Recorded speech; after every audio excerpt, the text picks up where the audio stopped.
विद्यार्थी मित्रांनो, आज आपण या व्हिडिओच्या माध्यमातून प्रकरण 3 अभ्यासणार आहोत. प्रकरण 3चं नाव आहे विषमतेची संकल्पना पार्ट 2. त्याला इंग्रजीत आपण म्हणतो कन्सेप्ट ऑफ डिस्पॅरिटी पार्ट 2. या प्रकरणाअंतर्गत आपण हे मुद्दे आपण अभ्यासणार आहोत. त्या मुद्द्यांविषयी आपण थोडक्यात आता चर्चा करूया, थोडक्यात माहिती घेऊया.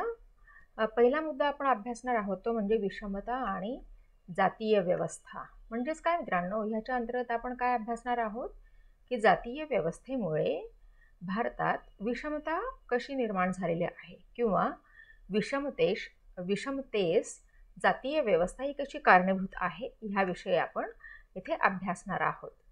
नंतर पुढचा मुद्दा आहे प्रकरण 3चा, तो म्हणजे परस्पर सामाजिक गटातील कलहांना आपण काय म्हणतो, संघर्ष असं देखील म्हणतो. त्याचप्रमाणे दंगली किंवा अशा पद्धतीने. ओके, तर हा मुद्दा काय अभ्यासणार आहोत आपण, परस्पर सामाजिक गटातील कलह किंवा आंतरसमूह संघर्ष. बरोबर, आंतरसमूह संघर्ष किंवा कलह याच्याविषयी आपण थोडक्यात माहिती घेणार आहोत. मग आपण ह्याच्या अंतर्गत आंतरगटांचे किंवा परस्पर गट जे म्हणतो आपण किंवा समूह, त्याचा अर्थ व वैशिष्ट्य अभ्यासणार आहोत. नंतर गटांचे किंवा समूहांचे वर्गीकरण काय आहे किंवा गटांचे व समूहांचे वर्गीकरण कसे केले जाते त्याविषयी तुम्ही इथे अभ्यासणार आहात. त्याचबरोबर गटांचे महत्त्व, हे उपमुद्दे तुम्ही ह्या मुद्द्याच्या अंतर्गत अभ्यासणार आहात. आता पुढचा मुद्दा आहे प्रकरण 3चा, तो म्हणजे भारतीय परस्पर किंवा आंतरगटातील कलह किंवा त्याला आपण म्हणतो भारतातील आंतरसमूह संघर्ष, ते आपण अभ्यासणार आहोत. मित्रांनो, आपल्याला माहीत आहे की जमातवाद, जातीयवाद, भाषावाद, प्रांतवाद हे काय आहेत, ही कारणे आहेत. कसली कारणे आहेत? जे काही भारतामध्ये जे काही आंतरसमूह संघर्ष निर्माण होतात त्याची ही काय बाळांनो, कारणे आहेत, मुख्य कारणे आहेत. कोणती? जमातवाद, जातीयवाद, भाषावाद, प्रदेशवाद हे आहेत. आणि ह्या कारणांमुळे, ह्या 4 कारणांमुळे भारतामध्ये ठिकठिकाणी आंतरसमूह संघर्ष किंवा आंतरसमूह कलह, दंगली निर्माण होत असतात. आता हा जमातवाद म्हणजे काय असतं ते आपण बघूया. जातीयवाद म्हणजे नेमकं काय असतं, भाषावाद कशाला म्हणतात, प्रांतवाद किंवा प्रदेशवाद कशाला म्हणतात ह्याविषयी आपण अभ्यासणारच आहोत, प्रश्नच नाही. परंतु हे जे काही 4 वाद आहेत, हे 4 वाद आहेत, त्या 4 वादांची कारणे काय आहेत. ह्या 4 वादांचे म्हणजे जमातवाद, जातीयवाद, भाषावाद, प्रदेशवाद यांचे भारतीय समाजावरील होणारे दुष्परिणाम काय आहेत आणि ह्या वादांवर काय उपाय योजना असू शकते त्याविषयीचा ऊहापोह आपण ह्या प्रकरण 3 मध्ये करणार आहोत. बरोबर. बघा मित्रांनो, आपल्याला वाटत असेल की आता मागील दोन प्रकरणांचे व्हिडिओज तुम्ही ह्याच यूट्यूब चॅनलवर अभ्यासले आहेत, बघितले आहेत. तर तुम्हाला कदाचित असंही वाटत असेल की मॅडम शिकवताना जरा घाई करतात किंवा बरेचसे मुद्दे जे आहेत ते सविस्तर चर्चेले जात नाहीत असं तुम्हाला वाटत असेल. बरोबर. परंतु काय बाळांनो की व्हिडिओज बनवताना, व्हिडिओ निर्मिती करताना बरीचशी बंधनं येतात, बरेचसे लिमिटेशन्स येतात. त्यामुळे सर्वच मुद्द्यांवर पाहिजे तितका भर दिला जात नाही किंवा पाहिजे तितका तो स्पष्ट केला जात नाही. जे आम्ही वर्गामध्ये एक एक मुद्दा सविस्तररित्या स्पष्ट करू शकतो तेच मुद्दे व्हिडिओ बनवताना त्या पद्धतीने तसे सखोल स्पष्ट होऊ शकत नाही, कारण ह्याच्यासाठी मर्यादा खूप येतात. मर्यादा म्हणजे असं की पहिली गोष्ट म्हणजे वेळेचं बंधन म्हणजे असं की समजा आम्ही एखादा मुद्दा जर जास्त सखोल किंवा खोलात जाऊन जर स्पष्ट केला तर कदाचित तुम्ही विद्यार्थी कंटाळणार, बोर होणार, बरोबर. मग ह्याच्यामुळे काय होतं की नंबर ऑफ व्हिडिओज वाढू शकतात. नंतर व्हिडिओजची जी लेंथ आहे, लांबी, ती सुद्धा वाढू शकते. जे आज 20-25 मिनिटांचे व्हिडिओज आहेत ते कदाचित 1-1 तासाचे होऊ शकतील, बरोबर. आणि म्हणूनच आम्ही थोडक्यात स्पष्ट करण्याचा प्रयत्न करतो. ह्याच्यामध्ये ह्या व्हिडिओजच्या मार्फत त्या मुद्द्याची, त्या उपमुद्द्याची, त्या प्रकरणाची जी सेंट्रल थीम असते ती विद्यार्थ्यांपर्यंत पोहोचावी, विद्यार्थ्यांना त्याविषयीचं एक ज्ञान मिळावं, हा त्यामागील हेतू आहे. हे एक लक्षात ठेवायचं, बरोबर. आणि आपलं सगळ्यांचं चांगलं सहकार्य मिळत आहे. त्यामुळे आम्हा टीचर्सनासुद्धा एक वेगळी प्रेरणा मिळते. व्हिडिओ निर्मिती असो किंवा ऑनलाईन टीचिंग लर्निंग प्रोसेस असो, ही आम्ही तेवढीच उत्साहाने करतो आहे जेवढ्या उत्साहाने वर्गांमध्ये आम्ही शिकवतो. आता बघा मित्रांनो, आपण पहिला मुद्दा अभ्यासूया. प्रकरण तिसऱ्याचा पहिला मुद्दा काय आहे? जातीय व्यवस्था. त्याला इंग्रजीत आपण म्हणतो कास्ट सिस्टम, बरोबर. जातीय व्यवस्था किंवा त्याला इंग्रजीमध्ये काय म्हणतो बाळांनो? Caste system. ह्याच्याविषयी आपण थोडक्यात अभ्यासूया. भारतामध्ये इतर जातींपेक्षा किंवा इतर धर्मांपेक्षाही हिंदूंमध्ये जात हा घटक जो आहे मित्रांनो, तो अतिशय प्रखर आहे. आणि भारतामध्ये जाती व पोटजाती ह्या अनेक आहेत. हेही आपण मागील एका लेक्चरमध्ये अभ्यासलेलं आहे. बघा बाळांनो, आपण जर स्वातंत्र्यपूर्व काळाचा जर विचार केला तर त्यावेळेस मग जे काही मागासवर्गीय होते, मागास जातीचे होते, तर त्यांच्यावर कुठल्या प्रकारचे अन्याय केले जायचे, कुठल्या प्रकारचे अन्यायांना त्यांना सामोरं जावं लागत असे, हे आपल्याला थोडक्यात माहीत असतं, बरोबर. की त्यांना गावाबाहेर राहावं लागे. नंतर त्यांच्यावर समाजाने बहिष्कार टाकलेला असायचा बऱ्याचदा. किंवा देऊळ, मंदिर, जे काही सार्वजनिक पाण्याची ठिकाणं होती तेथे त्यांना येण्यास मज्जाव केला जायचा वगैरे वगैरे. परंतु कलम 17 जे आहे, घटनेतील कलम 17 नुसार अस्पृश्यता ही जी प्रथा आहे ही बंद करण्यात आलेली आहे. जो अस्पृश्यतेचं पालन करेल किंवा जो अस्पृश्यता पाळेल तर अशा लोकांना शिक्षा केली जाते. शिक्षा ही संविधानामध्ये दिलेली आहे, बरोबर.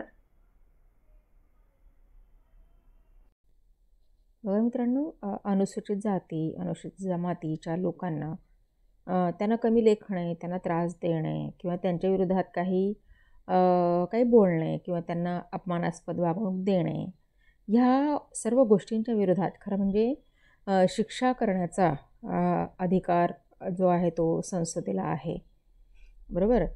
आणि तरीही आपण पाहतो समाजात की बऱ्याचदा हे जे काय म्हणजे एक दुर्लक्षित किंवा दुबळे घटक म्हणतो यांना आपण, तर हे जे घटक आहेत ह्या घटकांना बऱ्याचदा समाजातील इतर प्रश्नांना सामोरं जावं लागतं. त्यांना समाजातील इतर लोकांच्या रोषाला सामोरं जावं लागतं, बरोबर. आपल्याला माहीत असेल बाळांनो की जातीय व्यवस्था संपुष्टात येण्यासाठी अनेक समाजसुधारकांनी महत्त्वाचं एक आपलं योगदान दिलेलं आहे. त्याच्यामध्ये डॉक्टर बाबासाहेब आंबेडकर आहेत.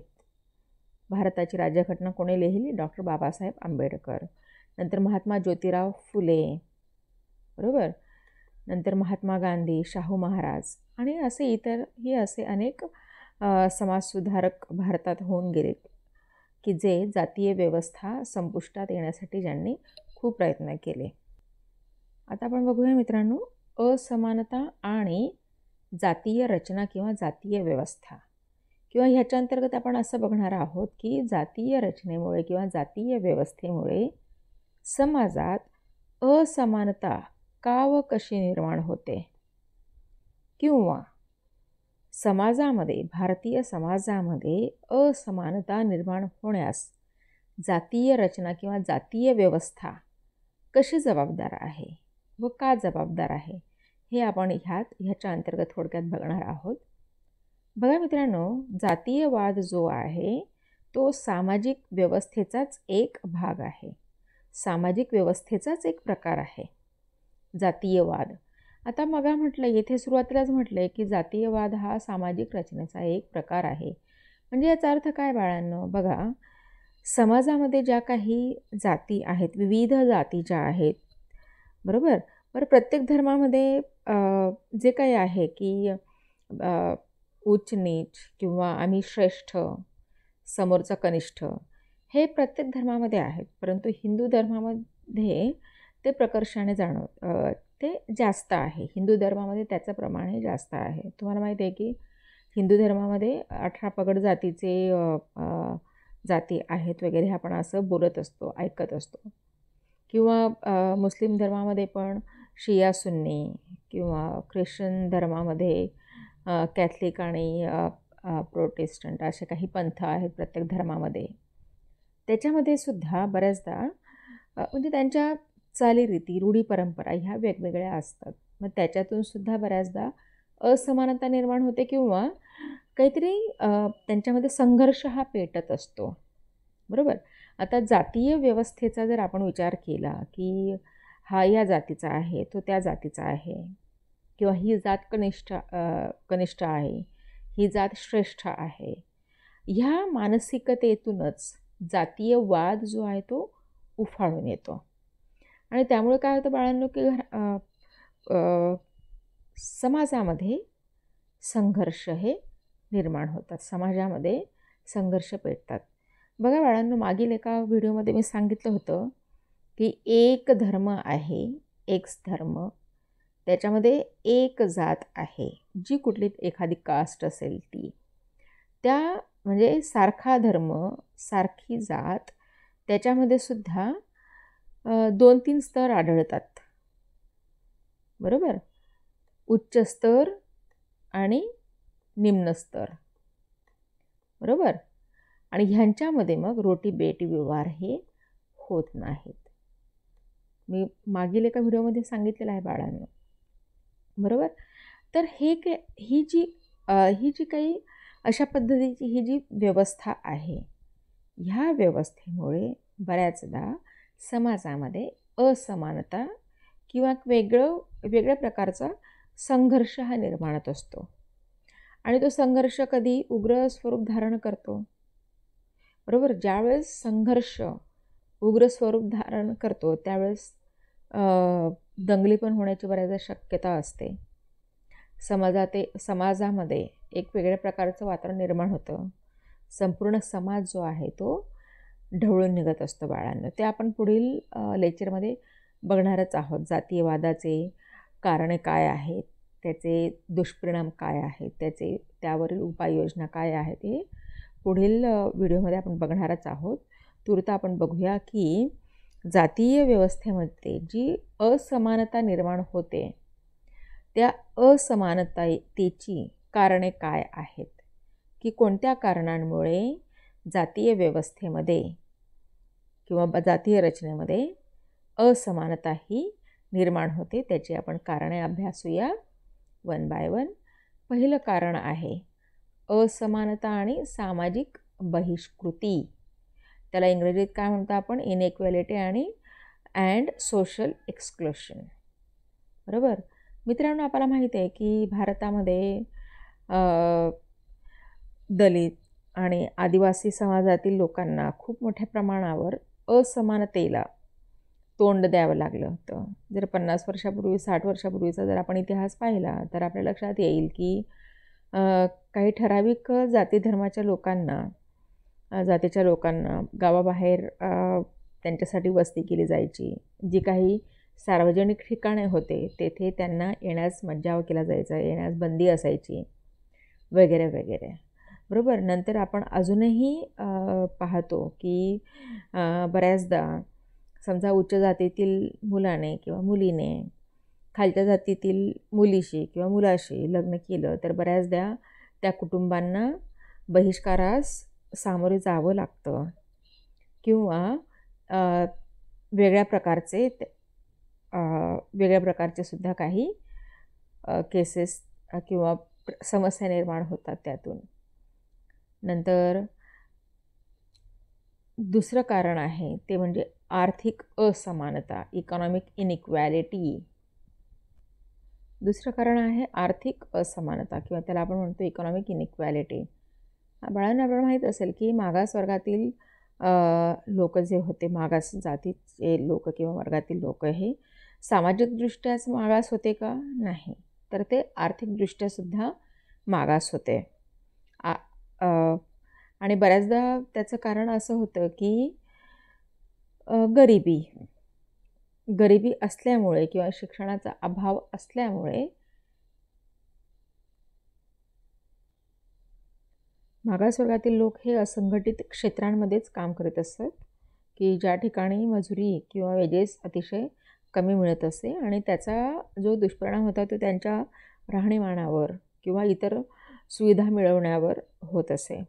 आणि म्हणून काय असे की आर्थिक तफावत जी होती, आर्थिक दरी जी होती ती दिवसेंदिवस वाढत जात असे. आता तिसरं कारण आहे स्त्रियांचे कनिष्ठ स्थान. बरोबर. आपल्याला माहीत असेल की बाळांनो, स्त्रियांवर अनेक प्रकारची बंधने लादली जातात. मग ती जातीनिहाय, धर्मनिहाय वेगवेगळी असतात. बरोबर. जाती नुसार किंवा जातीनिहाय, धर्मनिहाय त्या स्त्रियांवर वेगवेगळ्या प्रकारचे बंधनंही लादली जातात. बरोबर. म्हणून मग काय होतं की ह्या बंधनांमुळे शिक्षण किंवा जे काही सार्वजनिक धार्मिक विधी असतात किंवा स्त्रियांचा राजकारणातील सहभाग, बरोबर, ह्या सर्व गोष्टींवर आपोआपच बंधनं येतात. मागील एका तासाला मी सांगितलं आहे की आपण बघितलं आहे की स्त्रियांचा राजकारणामध्ये जितका सहभाग असायला हवा तितका नाही आहे. 33% आरक्षण असतं ना स्त्रियांसाठी, तर बऱ्याच ठिकाणी तितक्याही जागा पूर्ण होत नाहीत. बरोबर. तर आणि अशी बरीचशी क्षेत्रे आहेत की जी अजूनही स्त्रियांची वाट पाहत आहेत. परंतु काही सामाजिक बंधनं असतात, आर्थिक बंधनं असतात, कौटुंबिक बंधनं असतात स्त्रियांवर, म्हणजे लादलेली असतात की ज्यामुळे स्त्रिया त्या क्षेत्रामध्ये आपल्या अंगी कला असतानासुद्धा किंवा कला गुण विशेष असतानासुद्धा ते कलागुण किंवा आपल्या अंगी असलेली हुशारी, आपल्या अंगी असलेली एक वेगळे आपण म्हणतो स्वतःच्या अंगी असलेलं एक वेगळं जे काही असेल वेगळंपण, कौशल्य म्हणू आपण, तर ते समाजापर्यंत पोहोचू शकत नाही. समाजामध्ये ते आपला ठसा उमटवू शकत नाहीत ह्या गोष्टींमुळेच. बरोबर.